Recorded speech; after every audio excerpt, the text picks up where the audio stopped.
কিয়ামতের দিন আল্লাহর আরশটা বহন করবে কয়জন ফেরেশতা? এদের সাইজ কত বড়? হ্যাঁ, শুনতে মনে চায়? বিশ্বনবী বলেন, ইন্না মা বাইনা শাহমাতি উযুনিহি ইলা আতিকিহি মাসিরাতু 700 সানা। বিশ্বনবী বলেন, ওই ফেরেশতার সাইজ আমি দেখে এসেছি। কত বড় শোনো, যারা আল্লাহর আরশ বহন করবে। পুরো সাইজ বলা যাবে না। বিশ্বনবী বলেন, ওই ফেরেশতার কানের লতি থেকে কাঁধ বরাবর। আপনার কানের লতি থেকে কাঁধ কতটুকু হবে? 4 আঙ্গুল 5 আঙ্গুল।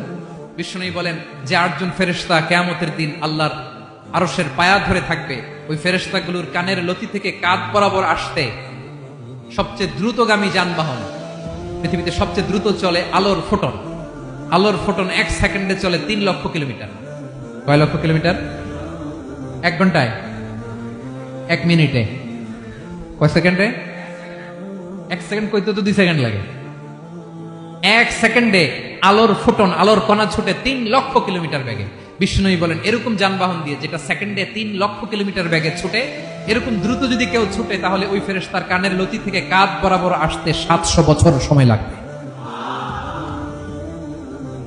এজন্য রব্বুল আলামিন বলেন, ওয়াসিআ কুরসিয়ুহুস সামাওয়াতি ওয়াল আরদা। আল্লাহর কুরসিটা আকাশ জমিন সব চাপিয়ে যাবে। তাহলে আল্লাহ কত বড়!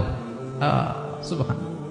সেজদায় যখন লুটিয়ে পড়েন, এটা ভাববেন, আয় রে কারে সেজদা দেই আমি, তিনি কি সুমহান।